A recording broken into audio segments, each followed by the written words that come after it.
good evening, folks. Welcome back to another episode of Living the Noahide Life, live with Rabbi Moshe Shulman.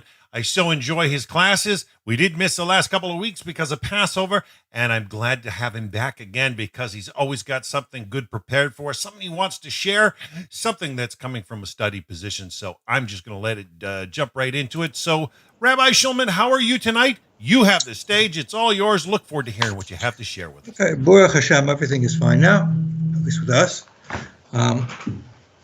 Still not stable yet here, but it's Hashem. Yeah. Okay, we are starting a new lesson today. We had two lessons already. We did an introductory lesson on the basics of Noahide law and Noahide life. The second one dealt with some important halachic issues necessary for leading the Noahide life, or at least to be aware of, and many of those will come up again. Excuse me. Now we're ready to start going through the mitzvahs one at a time. Actually, I'll break that already because we're going to go the first two right now. So our lesson 3 is basically the Noahide life and God.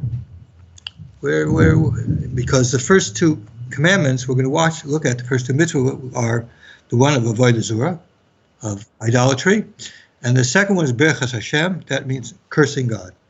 So those are going to be the first two that we're going to deal with. And so both of them, of course, have one theme involved, and that is about God. So I know many Noahides, it's a very big issue, the issue about God, what we're supposed to believe in. As we know, there's somebody on the internet who thinks that Noahide laws don't need to have God at all. He could be actually atheist. We'll actually discuss about why that is a fallacy, at least as far as halachically is concerned. But as a start off, let's start again. Remember, we started off beforehand with choosing out something that's sort of a theme, an overriding theme to understand what this particular mitzvah is about. So I figured there's a very nice prayer that we say every day that really sums up about Jewish belief, about God, about everything. And I think it would be interesting. I will just read it and I'll give you translation. I'm going to actually give the translation from the Art Scroll, except where I don't like what they translate it as, in which case I'll just change it as I go along. But I'll just read it because some people, it's called the Adon Olam, which basically translates to Lord of the World.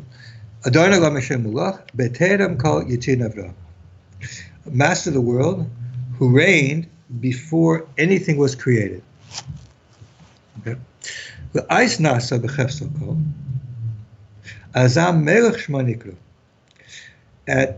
For a time when he would make whatever he desired, then he would be proclaimed as the king. He would call the king. After everything is completed, everything's over with, he alone will live. He was, he is, and he will be in his glory. Splendid. He's one, and there's no second one. Who is able to rule over him or tell him what to do. Or to be like an equal to him. He is the beginning, and there is no end to him. And to him is all the power and glory. He is my God and my living Redeemer. And the rock who supports me in my pain when I'm in troubles, like now. He is my banner, like a flag, who I run to in time. Who I go to, who fills up my cup, who fills my cup, who's a portion of my cup in the day when I call upon him. Into his hands I give my soul, when I lie down and when I get up. And as long as my body is in my soul is my body, Hashem will be with me, and I will have no fear. Basically, it's the first thing we say in our prayers, and it's the thing we say after all of our prayers. A reminder of God and his existence and the importance of that. Now, in this lesson here, let me tell you how we're going to divide this up and how it's going to work, and then we'll just start off. It's going to take us a number of weeks, so don't think we're going to finish tonight very much. We'll probably do just a little bit of introduction. First thing we're going to do is we are going to make a few introductory remarks, but basically talk about idol worship and the basic laws of what it is. Please clarify, yes. Those things, we're not going to go into each and every case of it, obviously, but we're going to try and give you a general idea to understand what are the basic things of laws that apply. You will find that there will be some that apply, obviously, but we don't live in the kind of times where it's as common idolatry as it was in the time before. There's no statues in every corner, and we don't, our presidents, our prime ministers don't, require us to have standards with their names on and bow down to it. So it's a little bit different time from when the Talmud was talking about what was going on then. It's a little different world, but still it is there. Then we're going to talk about some other issues that are not part of the commandment itself, not so much required, but maybe some character traits that you should learn that have similarities to this. Then we're going to talk about cursing Hashem, what exactly that means, how exactly a Noahide will actually violate it, and we will discuss some issues about that. Then, to finish off our discussion about God, what we're going to do is I was going to go through the 13 fundamentals of the Jewish faith, because although it's not necessary to believe each and every one of them, you could make a mistake on something in there, and still that would not affect you. But in any sense, it's always good to know what is the truth, what is the true belief. And since most Noahides I know are as much interested in knowing what the truth is as they are in knowing what their obligations are as far as the 7 commandments are concerned, I can discuss it. There's no issue about that. Okay, so now, idol worship. There are actually general rules about that, which we should be familiar with, because they're going to come up as we talk. Okay? Number 1, the Gemara is quite clear, and in all this form we know that. Something that is a Jew would be executed by the court. It's forbidden by the court. The Torah says not to do it. And a Jew would be executed for it. It's by all agreed that a non-Jew is forbidden. They're under the same obligation, and they would be executed by the court. Bowing, worshiping any kind of idol, worshiping Zeus, for example, can be said. Okay. Well, if a Jew would be, if a general rule is, if we find that there's a mitzvah or something that, as far as an act of idol worship, that a Jew, by the halacha, would be liable to a death penalty from the court, that means a non-Jew is also forbidden in that. Okay. Now, that encompasses a lot, doesn't it? We'll see. There may be a lot of things there, but in a practical sense, again, we do not live in a country where idol worship is as common as it was, 2,000 years ago, okay, or 2,700, 1,700, 1,800 years ago. Okay. Now, what is the issue of those things that are forbidden, where a person, for example, would get lashes for example, because it's a negative commandment in the Torah, but but there's no death penalty involved. Okay. Now, in that, we see a disagreement among, in some of the later works, because the Talmud indicates that, in fact, if it's not a death penalty for a Jew, it's not a death penalty for a non-Jew. If it's forbidden by the 7 laws, essentially there's a death penalty involved with it. But since there is no death penalty for a Jew, there would not be a death penalty for a non-Jew. And so it would seem that the Talmud would seem to say, well, it's not forbidden. We'll come up to some of those later on when we discuss some specifics. However, it should be known that the Rambam and many of the later sources actually disagree with that. The Rambam and sources, there's a lot of argument about that. But the Rambam seems to say, doesn't seem to say, he does say that in fact, even if there's only a negative command with regards to idolatry, that a Noahide is forbidden to do that also. So as we go through it, we're going to break out the differentiation between the two. And so we'll see that, for example, some sources will say that it's not actually forbidden. Some sources say it is. Now, if it's not forbidden, that, if the Rambam says it's forbidden, others people say it's not forbidden, that doesn't mean, well, it's not forbidden, so I can go out and do it. You probably shouldn't do it anyways. But as far as that, the categories is whether it's actually forbidden or whether there's no punishment. Okay, now through this discussion, we're going to go through a number of works that I have here, but primarily what we're going to do is, as far as the mitzvahs are concerned that are involved here, first place we're going to go is in the beginning of my Mishnah Torah. It has what's called Sefer HaMitzvahs, the book of the commandments written by the Rambam, in which he goes through the positive and negative commandments that there are. So we will be referencing that quite a bit. And besides that, there is another very important work that we will be using extensively, which people might not have heard. It's called Minchas Chinuch. Minchas Chinuch was written by somebody, I think, in the 19th century. He's a commentary on an early work. There was a cipher called Sefer HaChinuch. You might have heard the Chinuch. Was written, I believe, in the 14th or 13th century, from Rabbi Aaron from Barcelona, if I remember correctly. And he went through all the commandments. He basically agrees with the Rambam, although there is some slight disagreements that he has with him.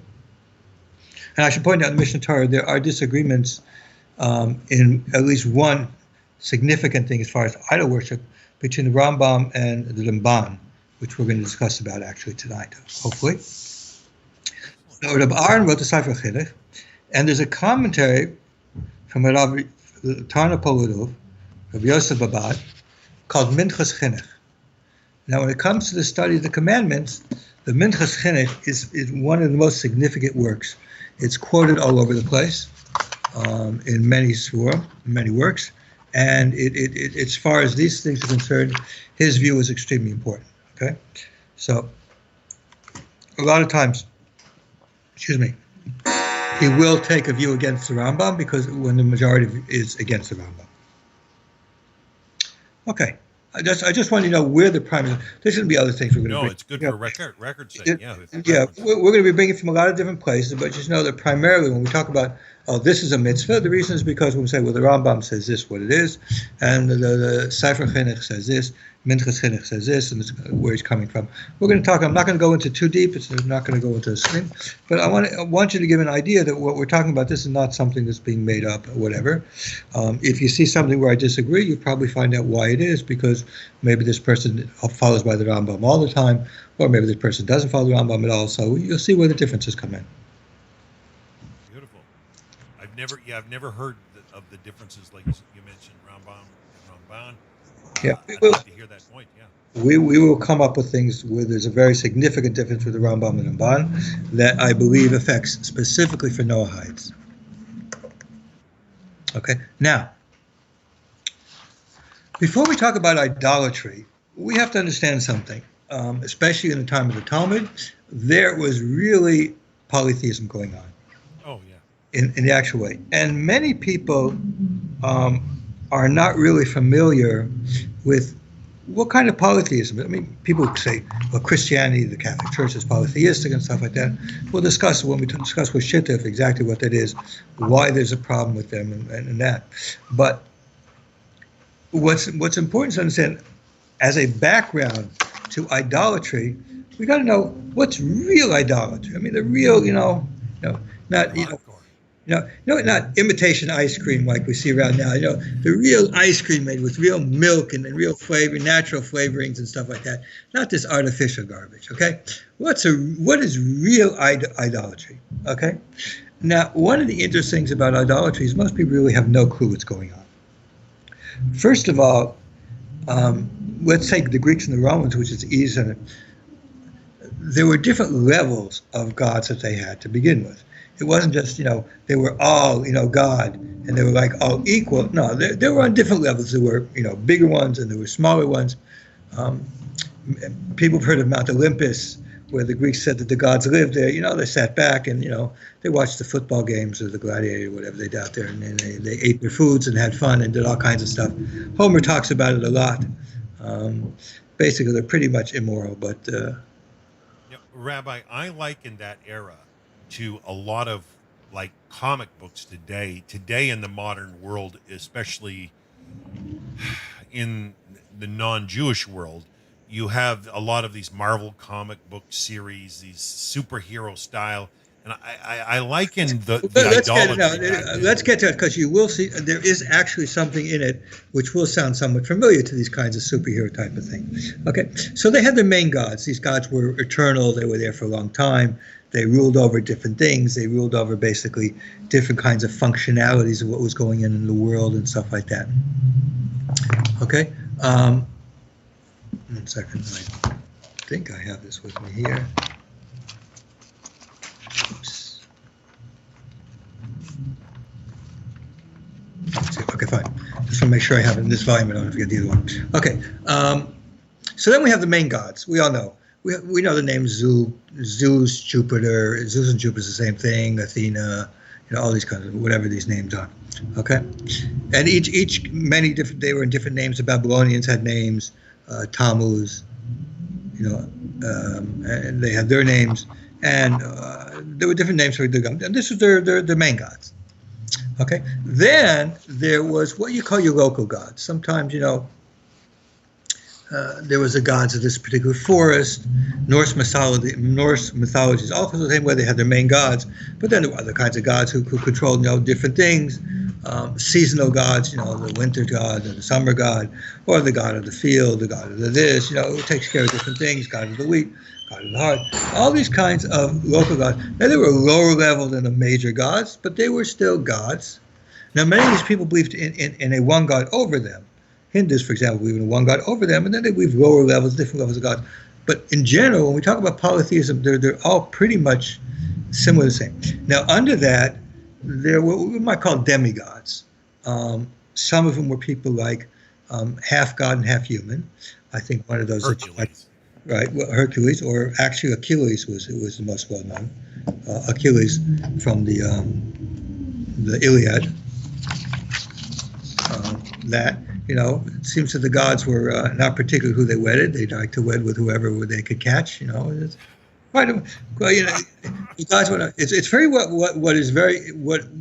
of the main differences, of course, with paganism, polytheism, and religion, Islam and Christianity basically get from Judaism, is in ancient Greece, there was a gods, the religion, and there was morality, which was philosophy. The morality, ethics were philosophical. They were not from the gods, which was one of the significant differences there. So anyways, then they had these half gods like Achilles, Hercules, whose father was a god and the mother was not, or the mother was a god and the father was not. And usually it's father's a god, mother's not, whatever. And then we had another level. If a person lived an exemplary life, he could be deified, meaning that he would become a god also. And this is from Julius Caesar, Augustus Caesar, I think Caligula, in his life, I thought he was a lot of claims, no doubt. Yeah, he was one of the wacky ones, from the wacky emperors. He's the one who had his horse made a senator in Rome. He's sort of on the weird side. However, what is that they would be deified, deified Caesars, they would be called. Okay, that was not uncommon. Of course, we know Babylonian kings were considered deified, but these were deified. These were not like, they didn't think that they were the same as Zeus or the high. They were like a lower level. They became eternal because of that, So, they were gods, but they weren't on the high level. So you had these whole big things of gods. Now, one of the things is that, first of all, since these gods controlled different things, they brought sacrifices to these gods when needed. Now, I always, when I talk about sacrificing to the gods, just so you can understand the difference between the worship between idolatrous worship and type of worship we're mostly familiar with now, is I like to compare the gods of Mount Olympus pretty much like the mafia. What it was like is this, is you're very happy they're far away from you. And what do? Is you send them a little bit of money from time to time, which their money was a sacrifice. They should just shut up and leave you alone. They should make everything fine, make sure nothing bothers you, make your business should be okay. They should just leave you alone, okay? So you would give them, you'd buy them off. Sacrifices in the polytheistic world was basically nothing more than protection money to the gods so that they should leave you alone or that they should help you out. You give them money to do it, like if you'd hire a hitman from the mafia to hit somebody, so you'd give money to the gods that they should make things better. It's basically bribery.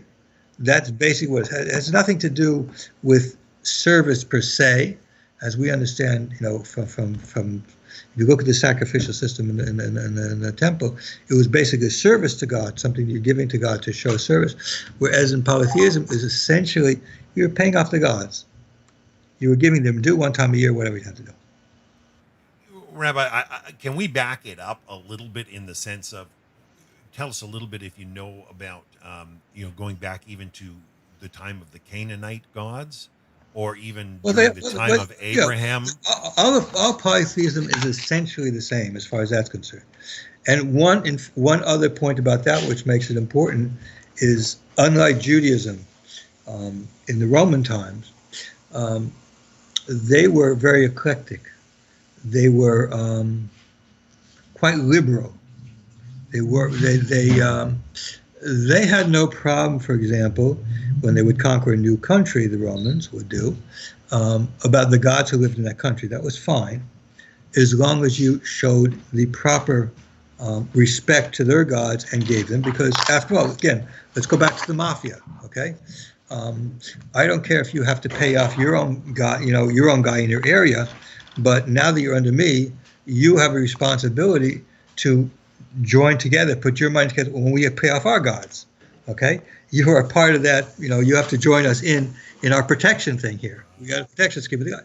So essentially, they didn't care about anybody else worshiping other gods, as long as they would also worship their gods.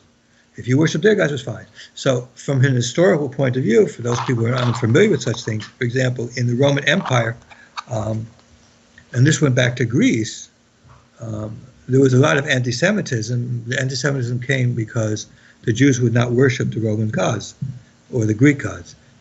They tribute. Yeah, they considered the Jews actually being atheists because they did not believe in the gods. A little funny thing to think about that way. When you say believe, they didn't contribute. They didn't contribute, and they didn't believe that there were gods at all. Yeah, it's contrary. We know. Now, as a point of history, which is an interesting thing you might want to know about. So how was it that the Jews didn't have to worship the Roman gods? How did they get out of it? And that's very interesting. Judaism was a very ancient religion. It was a very ancient religion. Now, because it was ancient, the Romans and the Greeks figured, listen, if our gods allowed them to exist without paying them off for a long time, apparently their God has some kind of an agreement with our God and our God, so we'll just leave them alone. And that is essentially what it is. Because Judaism was an ancient religion, they left them alone most of the time. There were occasional persecutions, Hadrian and others, Caligula and others. Yeah, there were political involvement. Yeah. There were occasions when it did happen, but usually it didn't, because fundamentally polytheism is very, it's very liberal in its ideas of, hey, I don't really care what you do. It's only because Judaism didn't want to be reciprocative in giving back that they caused the problem. And the reason why they didn't cause a problem, it didn't bother them, is because, well, they knew the Jewish God was very old. It's not like they just came up with it now. He was around for a long time. And if he's around for a long time and it didn't bother our gods, then it's okay. Most likely it's okay. Now, by the way, this is one of the reasons why we find that Christianity got itself into trouble very quickly. Because the new Christians who are not Jewish, for example, by the late first century, second century for sure, that they would be noticed, and they had a problem. Number one, they received from Judaism the idea that you cannot worship other gods, couldn't worship the idols, so they could not worship the Romans. But from the second side, they weren't Jewish. They had separated themselves from Judaism completely by the end of the first century. I mean, there was a small Jewish contingent that listened, but they were really irrelevant to the whole situation. The majority of Jews, the Christians, were in fact Gentiles who had once been pagans who left it, and they made no claim that they were actually Judaism. They were actually continuation of Judaism. And so, because they weren't a continuation of Judaism, they didn't have that, permission to not worship the Roman gods. They weren't grandfathered in, yeah. Right, they weren't grandfathered in. It didn't apply to them.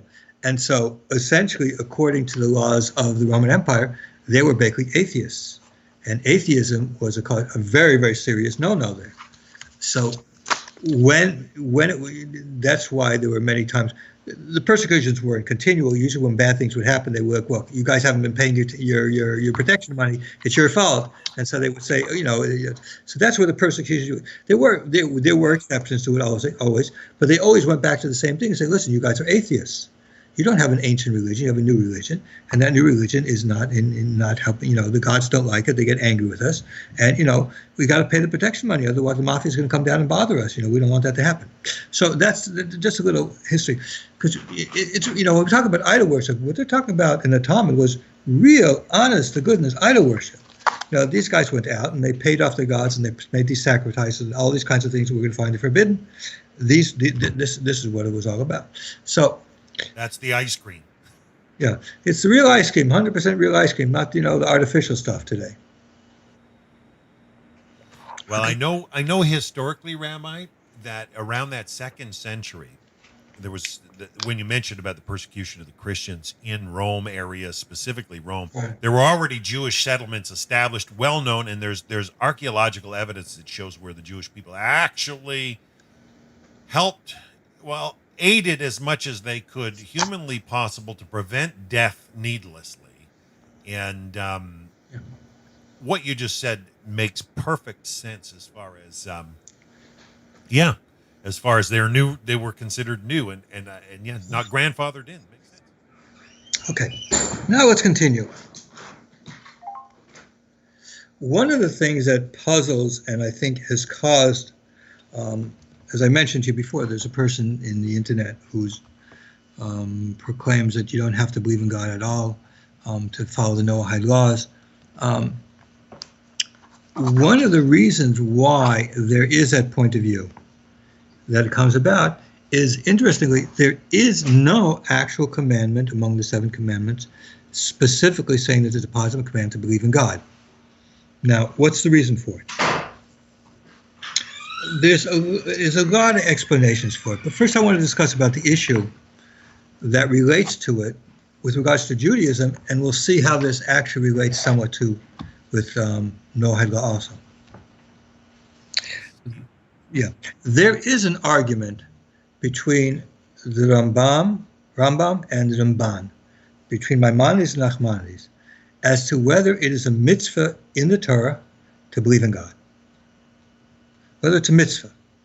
Not whether it's something you're supposed to do, but whether itself is a mitzvah in the Torah. Now, interestingly, the first positive commandment from Maimonides in his Mishnah Torah, in his Sefer Mitzvahs, is the mitzvah to believe in God. Now, I'll just read some of it here. What I want to read mostly, though, however, is the Ramban disagrees with him. And then we're going to see how the Chinuch deals with the issue. Okay? Now, this is with a Jew, but once you read through here, you can read through the lines as to what's going on with a Noahide, why actually belief is somewhat important. Yeah, this sounds The Rambam says here, the first mitzvah is the command that Hashem commanded us that we should believe in God. And he explains somewhat what it is, and it's one of the 13 commandments. So he says the very first thing is to believe that. Now, The Ramban disagrees on it. The Ramban's argument is very interesting, and as a proof of an explanation, he brings a medrash. There's a medrash called the Mechilta, and the Mechilta is a very interesting thing.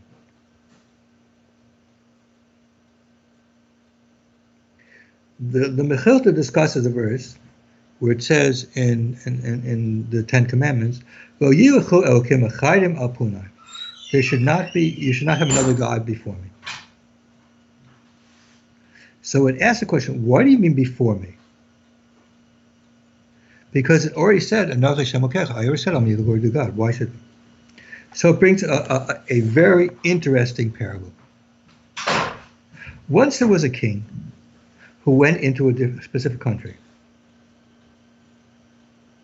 and his servant said to him, you should make decrees.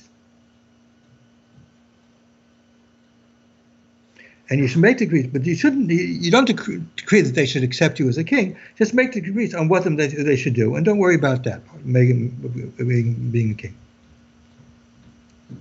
So the king said to him, how would it be possible that I can make decrees if they don't accept me as a king first? Clearly, they have to accept me as a king before they would do my decrees. Where's the authority? Right. So the Ramban says like this: there's no necessity to command to believe in God, because essentially these commands that we have, the mitzvahs, are from God. So it sort of doesn't make sense. Why do you command to believe in God when you have to first accept that he's God to be able to accept that you have these commandments from him? So the Ramban disagrees with the Rambam. That is, it's not necessary to do it because, in fact, it's understood by saying that these are commandments. There is somebody who commanded it. So you have already accepted it upon yourself. Now, and yet we still see people today that think being a we'll see what the Chinuch says on that. But if we think about it a second, that really is essentially the second issue of the Noahide laws. Because it's like this. If you say you're following the laws of Noah, your first question is, well, who commanded you these laws? Now, either you stand with your tongue out, or you say, well, God commanded it. Well, that means you're saying, well, obviously that means that you have to believe in God first before it. You have to, with regards to the Noahide laws, it would seem that the way to understand it would be that. Now, there's another view. There's a view that's brought in from the commentaries that the positive commands don't have to be said. So certain positive commands can be fulfilled anyways. So believing in God would be considered one of those. But I think, as far as my understanding from reading other works, I think essentially what we're hearing people say, what people are saying with regards to belief in God, is that the Ramban's view about why the mitzvah of believing in God shouldn't be a mitzvah in the Torah is because it requires the same thing for the Noahides. Because if somebody says the Noahides, you don't have to be a God to follow the Noahide laws, so the first question is, well, who gave these laws? And your answer is either... some people think they could be just naturally derived as a sense of morality. But then, of course, you have the question of, number one, cursing God, who decreed cursing God, and eating a limb of a living animal. Both of these are things that require somebody to say, well, why is that not allowed? Okay, somebody has to say it. Well, God says it. So you always have to get back there. So you could technically say, well, no, there is no actual belief. There is no command to believe in God, but it's assumed. And that clearly appears to be what it is underlining it. At least all the forms I've seen seem to, even though we take if you see it in commandments and any kind of writing down of the commandments in the Torah for the 613, always believing in God is there. We don't take the view of the Ramban there. But I think when they talk about the Noahide laws, vis-a-vis the Noahides themselves, the view is taken that they have to believe in God, obviously, because how can you say that you're doing something that was commanded you? Who was commanded by what? The air commanded you? You got to No, you believe that God commanded you. You believe the Torah. Why do you believe the Torah? Because you believe somewhere in the back of your mind, somewhere you're going to go back. You're going to go back and back and back. You keep answering. Eventually, you're going to say, "Well, God commanded." Well, if you say God commanded, it's assuming that you believe in God to do it. Otherwise, it wouldn't do that. Especially cursing God. Why? What's the logic in cursing God if you're an atheist and there's no God? You only curse somebody who thinks there. So that is that issue. Now, what I wanted to point out is in the Sefer Chinuch, when he talks about the mitzvah, him it's mitzvah 25. Now the Chinuch sets it up by the portions of the week. Wherever that mitzvah is said in the Torah, yes, the Maimonides in Sefer Mitzvahs divides it between the positive and negative commandments. He gives all the positive ones and he gives all the negatives separately. But the Sefer Chinuch did it a different way. The Sefer Chinuch set it up according to where it appears in the Torah and goes through according to that way. Now, what he says here,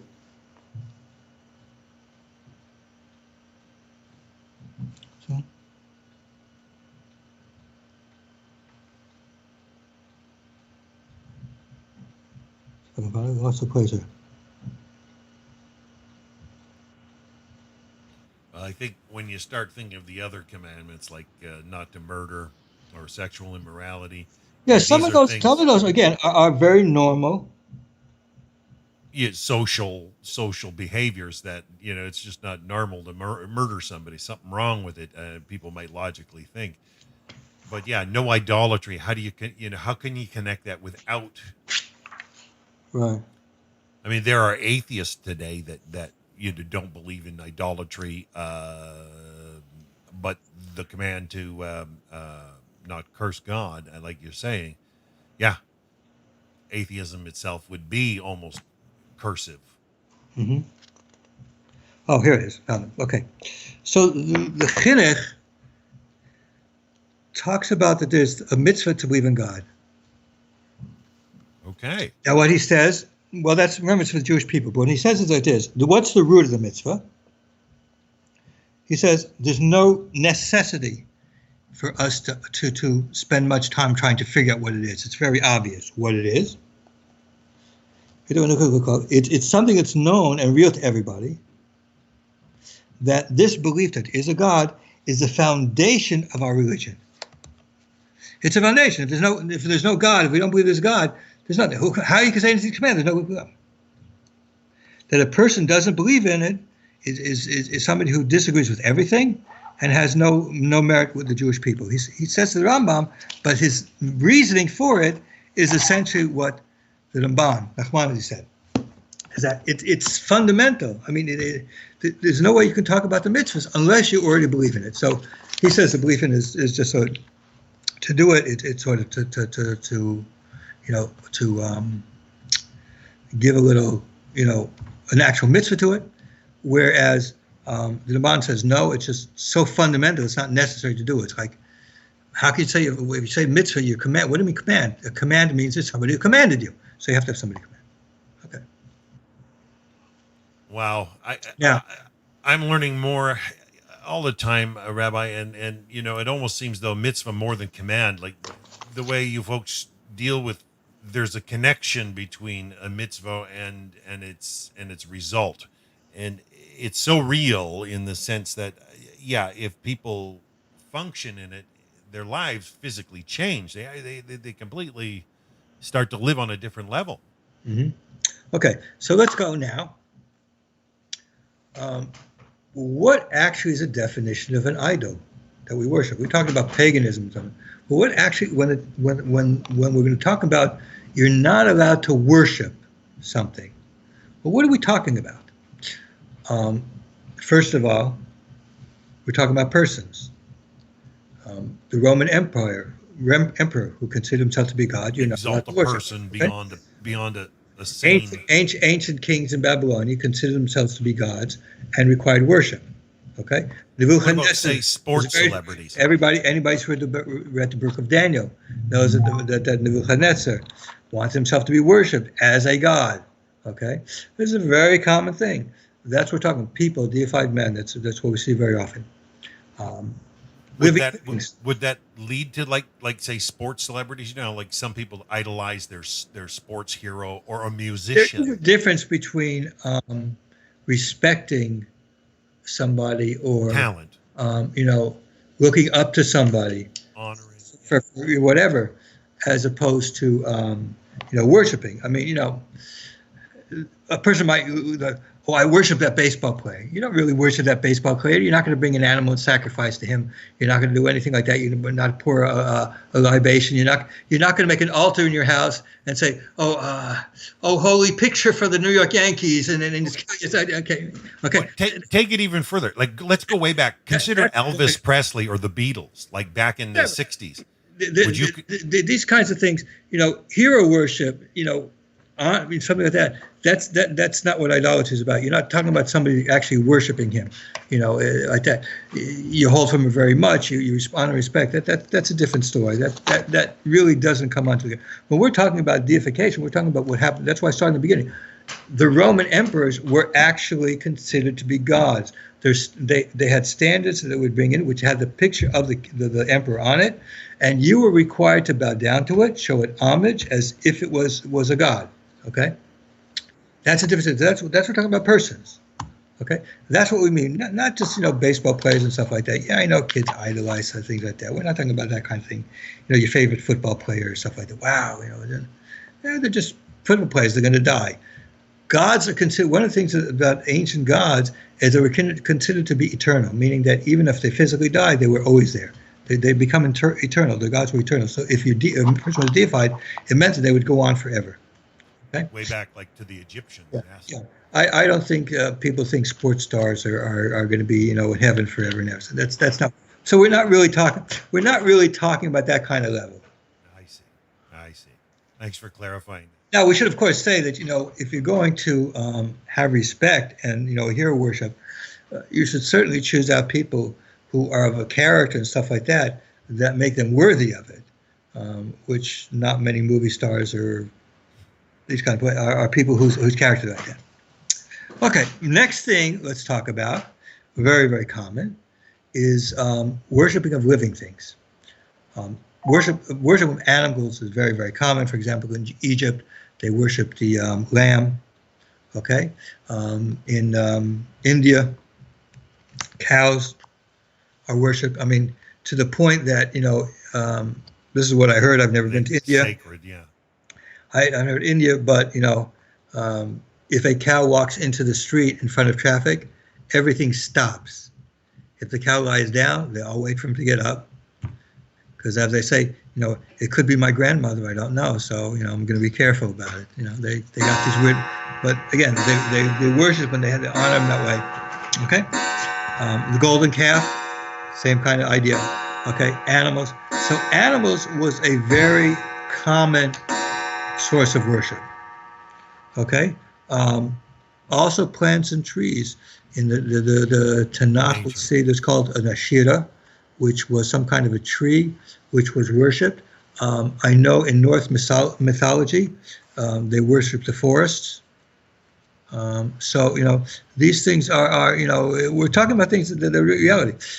When we talk about idol worship, we're talking about all kinds of things involved. Idol worship involved all kinds of things involved. And again, this will sound strange for most of us today because it's just not the kind of thing you see all the time. Yeah, go to India, you'll see the worship of the cows, but it's not, whatever. But you don't really see. I mean, it's like you don't walk into Manhattan in the street and all of a sudden you see somebody's got an idol on the side of the road, and you give them $5 and they'll give you something and you can throw some incense on it or whatever you want to do. We don't see that kind of thing today. Okay, the real type of idol worship.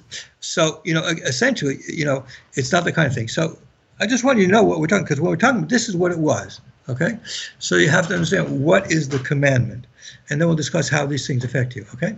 Then of course plants, I said trees. The Ashira was something that was known there.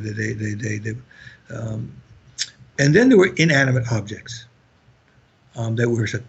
Most common is the Torah says, Moshe says that you should beware that you should not raise your eyes up and worship the sun and the moon and the stars. Now, why was that? Well, you had a lot of astrology. The reason was because primitive people believed that these were actually living beings, And since they knew that they control somehow their life, they see the sun goes down, it comes dark, and it goes in different places, or the moon affects, affects all kinds of things that are growing, and they worship things that have certain effects on their lives, and because of that, I forgot to write it down here. I should have done it. I don't know why. In the Rambam here, let me see if I can find it again. Discusses this issue actually, explaining how idol worship came around. I was going to do it later on when I discussed the 13 fundamentals, but I should really bring it in here. Well, while you're looking for that, it's in the second chapter here. Okay.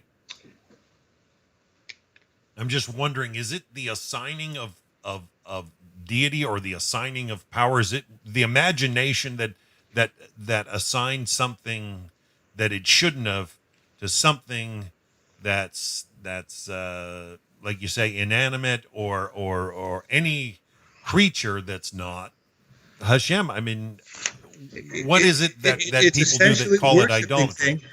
It's essentially giving worship that should go to Hashem to something else. Obeisance, homage. We're going to talk about which ones, what things are specifically involved.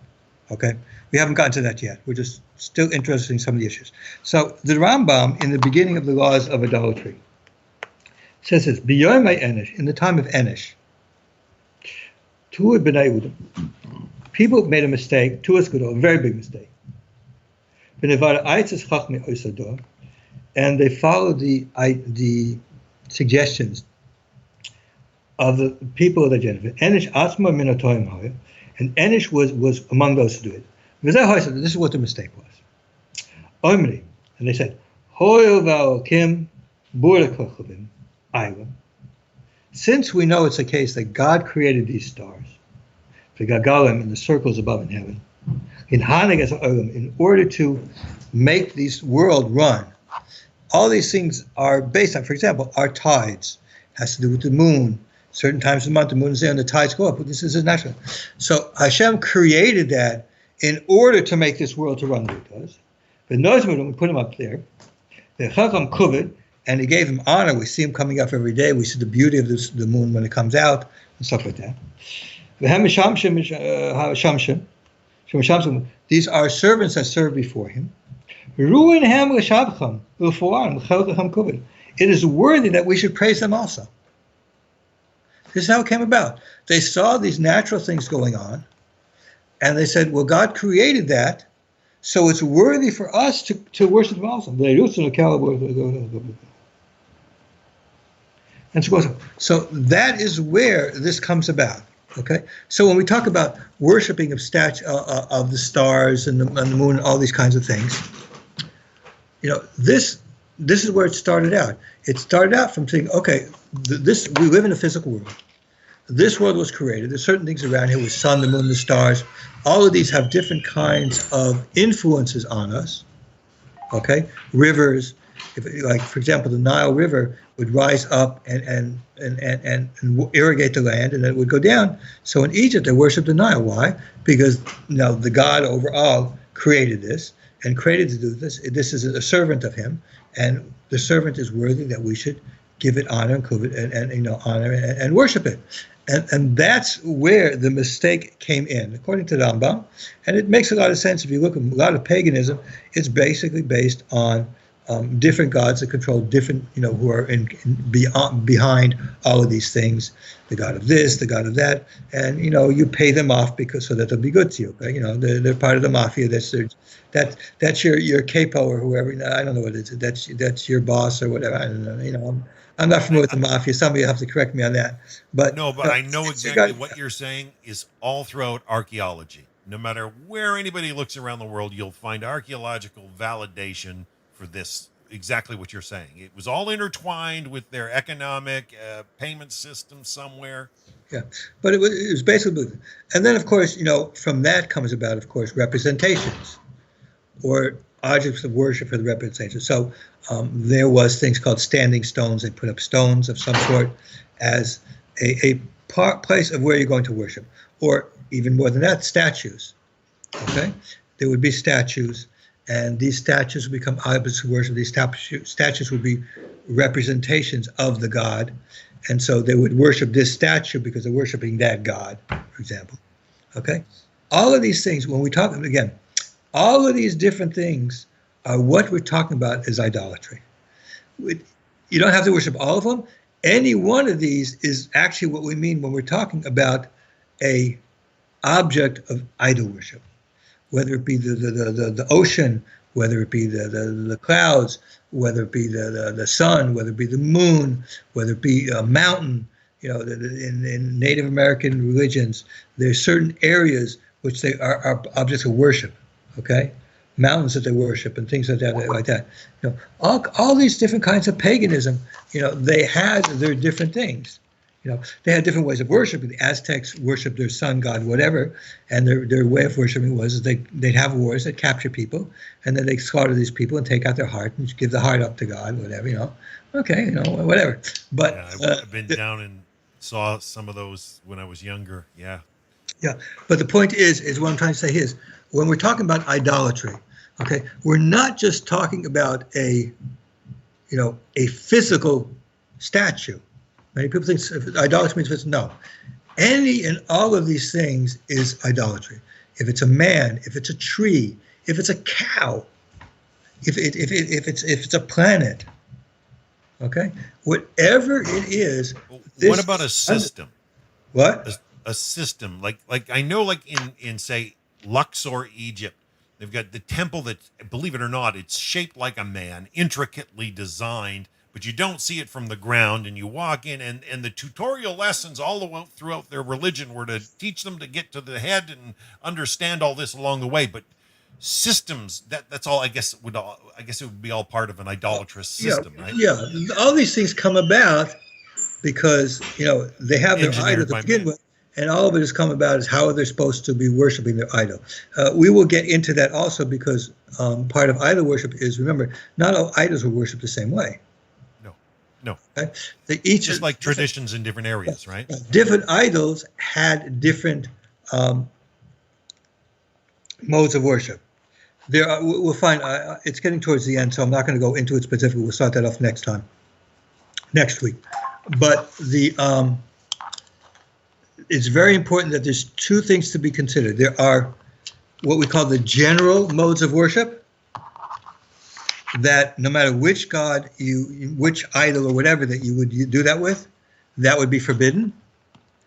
And then there's a concept that the specific type of idol worship for that idol, that which has been defined as the type of worship you have of that idol, that is something separate, and that is a different type of, that's also a prohibition, even if it's not those general ones that are always forbidden.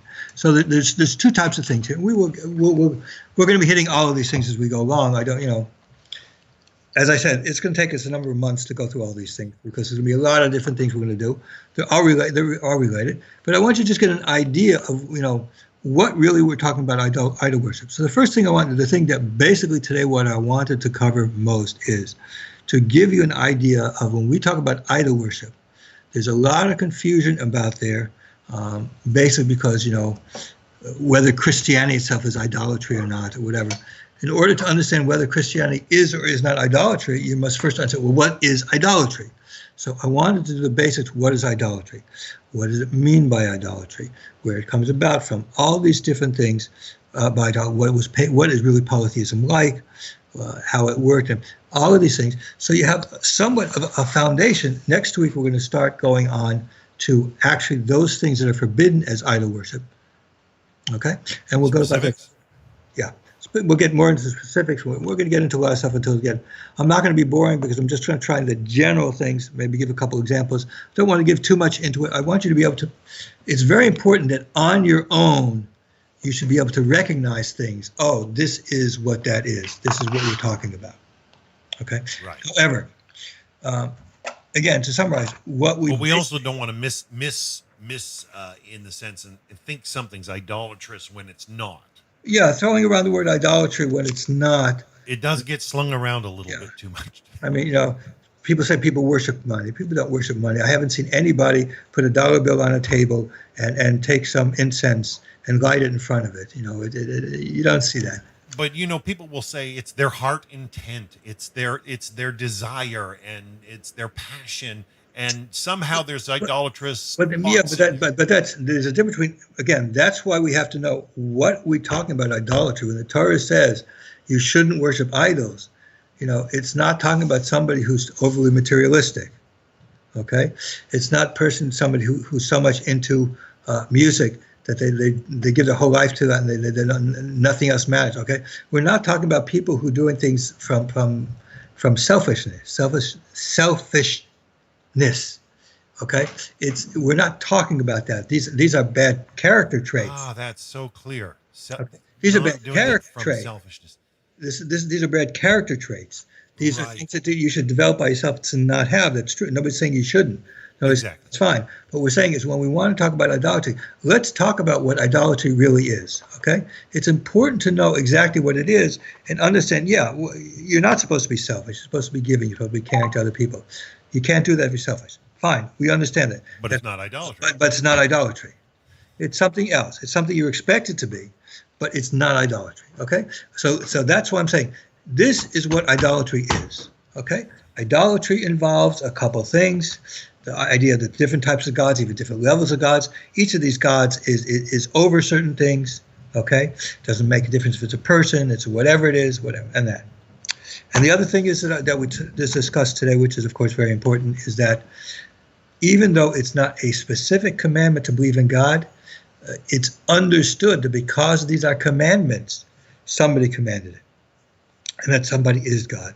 So if you don't believe that in the person who commanded it, then how can you consider it? Why would you do it? Yeah. Okay. Do you want to see if there's anybody asking a question? Because there's still a couple more minutes. Those that are, the crowd's got better over time, Rabbi, and they're listening quietly. It's good to see. I mean, you really punched it home here towards the end here. I would really hope that you'll get to clarify more on the cursing God, the blasphemy question, just like you did today about idolatry. What it is not and what it is. We will get to that because I think that's one of the most misunderstood things. Well, this is so useful because it clears our mind in the sense of like, wait a second, let's take all this away and see what exactly Torah's really been saying all along, rather than thinking it's forgive us, we carry a lot of baggage and we're trying to drop it off. But we can only do that as the truth is shared. And I want to thank you for sharing. Right. Okay. Just 1 minute. Make sure there's anybody who's been listening who might have a question. Let's see if they just put a question now, because we do have like 2 or 3 minutes until we get to an hour. Well, I can take time. Yeah. Anybody there on YouTube? If you guys got any questions, feel free to type it in the chat box. We'll get it before the rabbi real quick. I just find you do have such a grand knowledge, especially of history of that period. I've heard you chat several times. I seem to think you're a bit of an expert when it comes, especially to that 2nd century BC time. You seem to know the ebb and flow of the decades very closely, and it's always a joy when you begin to share the historical level, because these are things that people can get into and see as alive today. You can see that, hey, this is a civilization that did this is a civilization that did that. This is how the Jews interacted with it, and this is what they saw. This is how it measured up versus Torah. And so when he shared, I have spent a considerable amount of time in 2nd century Judaism and the first centuries afterwards because of my work, counter-missionary work. It's very important to understand what things were like then. So I did spend much time with that. Now, Rabbi, we do have a person asking a question. Rabbi, is narcissism self-idolatry? No. Narcissism is a type of selfishness. It's a very bad character traits. Now, bad character traits, by the way, can be worse than some sins. I'm not saying that. However, when we're talking about the 7 mitzvahs b'nai Noach, we're talking about certain things which can cause you to either have or not have a place in the world to come. Okay. Now, being a narcissist and stuff like that, being very and having what we call in Hebrew gaiva, it's the exact opposite of humility. That leads to many, many many, many things, many sins. One of them, of course, being is that you think you come to the feeling, and we see this a lot. We don't have to give names to it. People who think they know more than people who've learned this stuff, and so they try and tell people, no, you don't know what you're talking about. This is when they don't really know what they're talking about. This comes again from that. It's not idolatry. Clearly, it has nothing to do with idolatry that the Noahide laws are talking about. It's almost like alcoholism, isn't it? Yeah. It has nothing to do with that. However, as we're going to discuss, character traits, and character traits are very important. A person should always have humility. A person should always try to find the truth, understand really where they are, and if you don't know things, be willing to learn, and always trying to strive for the truth. That's the most important thing, because everybody, there's always somebody you will probably be surprised to know, but it's quite true. There's people that know a lot more than me, and I know in many different areas. Okay, and that's just the way it is. Everybody has to understand what their limitations are. You've got to know what your limitations are. There's areas that I've spent much more time learning, so that people come to me as an expert in those areas that I've learned, because I've spent the time on it. But there's a lot of areas that I don't know, and so I understand that I'm not, there's people that I go to ask questions to discuss with, and that's a situation. To not do so means you have a certain type of a bad character trait. Bad character traits can be worse than many sins. And of course, Noahide should, of course, deal with their own character traits. They want to become better people, because if they become better people, they will be better able to, fulfill a function in this world. But there's a difference between that, and this is one point I want to make very clear, because many times in the works written on Noahide laws, there is a confusion made in the minds of people between that which is from the 7 laws themselves, okay, and those things which have such a similarity, or the rabbis consider it as if it's the same, but it's not. So, for example, we're going to talk about anger and where that comes from, but the Talmud says, Kal kaska ohev devar zura. Everybody who gets angry is as if he worshipped idols. Well, yeah, it's as if he did, but it's not. It doesn't mean that he did. He didn't worship idols. As if. But there's a similarity. So why is it a similarity? Well, you just have to wait until we talk about anger to find out why it is like idol worship, okay? But the point of the matter is, but it is not. So before we can discuss, you have to know your command is a Noahide not to worship idols. So you have to know what it is you're told not to do. These other things that we talked all along. Very relieving. As part of your Noahide life, there are things you're going to want to do that are more than that, whether it deals with character traits, where there's certain things, in order to be a better person in general. Just to be a better person in general. It's not, just to be better, even where, there's an interesting Gemara that says, if Hashem didn't command us certain things, we go in for animals. So, for example, from a cat, we would learn about modesty. If the Torah didn't command about modesty, we'd learn from a cat. So we're going to discuss, whenever we discuss any of these commandments, we're going to discuss first, as I'm trying to do now, what exactly is God commanding you with regards to that. And then we can talk about other issues that they deal with things that seem to our eyes, being a narcissist, something that is not really idol worship, but is certainly not a very good character trait to have. That's a character trait you shouldn't have. It's a difference. It's necessary, because I have seen a lot of confusions. It's necessary that in your mind you have to know, idol worship means I'm not supposed to do this. All that other stuff is good. Specifically. Clearly. All this is good. All the other stuff is what I should be doing, and God will certainly be happy with me. All the rabbis say I'm supposed to do these things, but this is what the actual commandment is, what I'm supposed to do. I have to know what I'm supposed to command and make sure that I'm not violating that. And everything else is just, you punch that home clearly. Sprinkles on top of your ice cream. We do have one other question from Abe, who's actually posted it on both Facebook and YouTube. It's nice to see people bouncing between the two. Abe's really asking about the name Elohim. Can you extrapolate what Elohim means? Yeah, the source of the word El. El means power. It means the powers in the land. Hashem, who's like you, Hashem, among the powerful ones. The root start means the powerful one. When we referring to God, it's almost as if the power. Okay, because it refers to Hashem as being powerful. Okay, That's basically what it means. English is translated God. Okay, whatever. Translations is translations. But the word, underlying word, really refers to something that's a power. The powerful one. Okay, when he referred to God or power. Elohim is used of human beings. Moses is called Elohim. When he goes to, I said, I'm making you an Elohim to power. I'm making you, right. Basically saying that you are going to have power over Pharaoh. Okay, you're the one who's going to have the power over him. He doesn't have power over him. You're going to have the power over him. You're going to bring the plagues. You're going to beat him down. You're going to show that you have the power over him. It just means a power. Okay, but when we talk about God, it's with a capital P, and when it's not. The other question you usually ask is why it's plural. Well, there's a lot of things that are plural that don't mean plurality. Shemayim, heaven, is plural. There's not two Shemayim. Mayim is water. There's not two waters. Okay, it's just wet.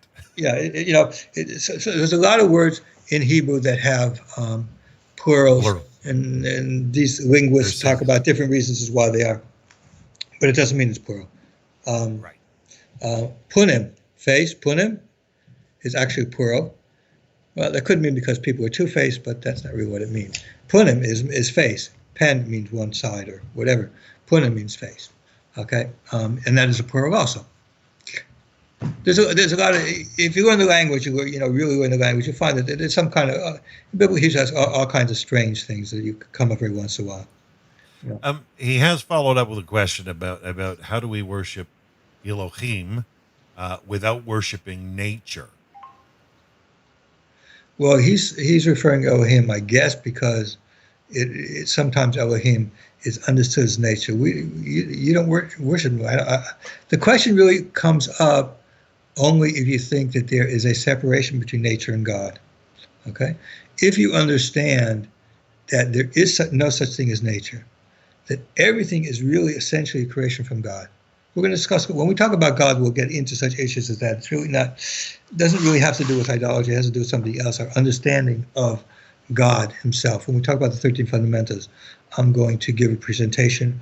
I will warn you that some people are going to disagree with it because my views are strongly influenced by Kabbalah and Hasidus. But I know they're studied. What? I know your views are studied. Yeah. I can give you the sources for it. It's no real big deal about that. But again, our belief is especially in Kabbalah and Hasidus, and it really goes back to the Talmud. I'll show you what I will actually quote from the Talmud as far as our belief, as far as those concerned. Everything in the world, you can't really talk about nature in the sense of something separated from God because it exists. There's nothing that occurs in this world without Hashem being behind it. We'll discuss about it later when we talk about 13 fundamentals, and I'm sure certain questions are going to come up there because I'm sure many of the things we're going to hear about are things that, from a Christian background, probably doesn't know about. Oh, yeah. I really like where you brought this today. Maybe one final question in closing from somebody who's already brought one. To sum up this class, the person's asking, does Hashem forgive idolatry? Yes, obviously. If you repent, if you do teshuvah. If you change what you're doing. Turn around. Right. We're going to talk about repentance. Repentance is a very interesting discussion. There you go. Hope that helps answer the question. I think Rabbi Shulman really brought out to life exactly what idolatry is and what it's not. As long as we know what it is, we don't have to be bringing all this hard attitude and personal character flaws and think that that's idolatry. I want you to share this message. Review it, especially the last half an hour was really good as far as Rabbi's bringing home with the message. So, Rabbi, I'm looking forward if you're willing to share more for months. If you've got things on your mind you're willing to share with us. Are we on for next week? Is your schedule permit? We're going to be on for the next Tuesdays for I think probably 2 months or more. It's going to take me a while. There's a lot of stuff. Well, I look forward to it. I haven't even gotten into the real meat of this stuff. And remember, when we do the 13 fundamentals, it's probably going to take us. I don't see how we're going to be able to do some of them. Some of them will take at least a week, 1 week itself to do it. Because there is a lot of stuff. Talking about God is extremely important. And let's put it this way: many of the other commandments will go much quicker, but this one will be longer because after all, No, it's fundamental. It's key. Let's do practically and truthfully. The overwhelming majority of people who are interested in the 7 laws are people who come from a Christian background. And Christian background meaning that they have belief in God and they believe in the truth of the Tanakh already when they're coming into this. So with those things given, these issues here, even if they're not part of the commandment, okay, even if it's not part of the actual commandment of idol worship itself, but related to what, are extremely important to cover. That's why this particular lesson, number 3, is probably going to be far and away the longest. Well, I'm in, Rabbi, my schedule permits it. It might be, if we go 2 months, we may have to start pumping it a half hour, an hour ahead. I hope you can forgive me. I'm in the Pacific. You're in the Eastern time zone. Later or ahead, I mean earlier? I mean later for you. So I know it's 8. It may have to go to 8:30 or 9 if you're okay with it. It's just my schedule might change within a couple of months. We'll work around it. But again, I want to make a point very, very important. We're going to be discussing the commandments, and fundamentally, it's important to understand what actually God is commanding you to do. Okay, we can talk about all those extra things that Yeshua, as a Noahide, you should be doing that are beyond the commandments, because there are lots of them, character traits we mentioned, and we're going to come up to a whole bunch of other things that come along as we go along. But it's important to know this is what God wants of me. This is what the actual commandments mean, and then beyond that, we can discuss about other issues that are involved with it. Okay? Wow. Well, I think you gave me rest tonight, rest in my soul as far as the question of idolatry. I'm going to have to even review this message myself. I want to thank you, Rabbi. So we're on for the same time next Tuesday, tentatively, same station. Hashem willing. So till then, folks, you guys have a wonderful, wonderful day, and we'll see you then.